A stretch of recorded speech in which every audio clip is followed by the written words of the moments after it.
Hello there, it's Farmer Ann again. Today I'm talking about stressed chocolate trees and why that has to do with the flavor and the quality. So my day job, what I do besides remotely support mom as she manages the chocolate farm. And in all honesty, I'm now able to spend more and more time there, and I'm getting more engaged in the actual farming process as opposed to just the management of the farm. And my day job is I am a regulatory attorney in the area of legal, recreational, and medical marijuana. So I advise clients on how to stay within the regulatory standard for being compliant. And I came later to life to law. I worked in Hollywood and then digital media, both domestically and overseas, and then decided I wanted to finish my undergrad and go to law school. And it was after I moved back from Australia. So I did my first 4 years in Washington, D.C. with I was a federally appointed, executive branch appointed attorney advisor in healthcare. And yeah.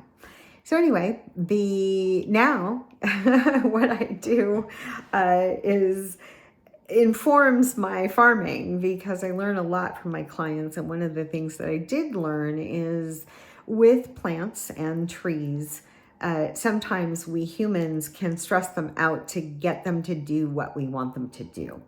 In the case of marijuana, when you stress them out, they bud. And so, which is the precursor to seeds. And if there's a male and female plant, then they will produce seeds. And if you're isolated all the female plants, then they can't produce seeds. So that's the story of stressed cannabis plants.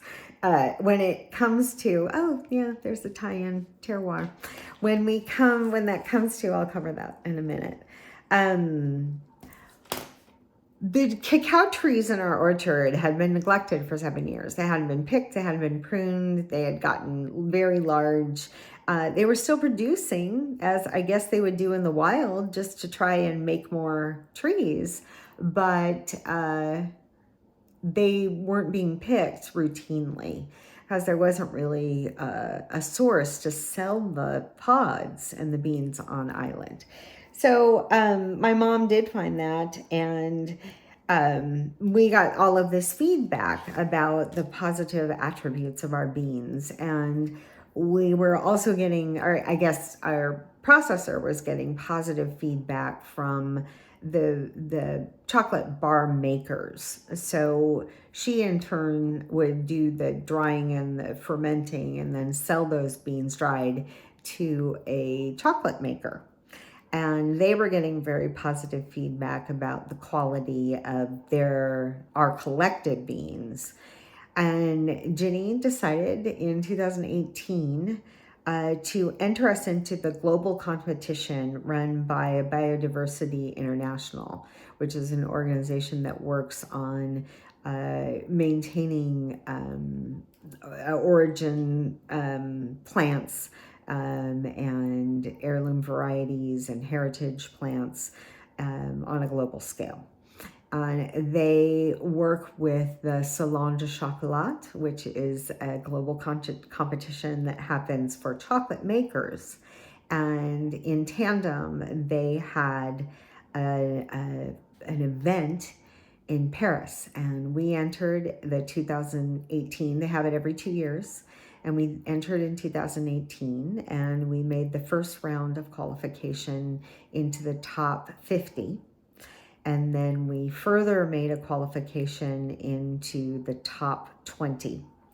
And so I decided to go to Paris, and Ginny and her family went, and I think the other farmer, so there were 3 farmers, Ginny, our beans, and one other farmer, and I think they went too. But it was amazing. and sort of validation and verification that there was some properties and flavor components in our beans that made them above ordinary. And that, coming back from that, I really was inspired. And, mom had always said she was very intrigued by the chocolate, that was kind of the most interesting crop to her. And I kind of came over to her thinking and started to do some research. So more on my findings later.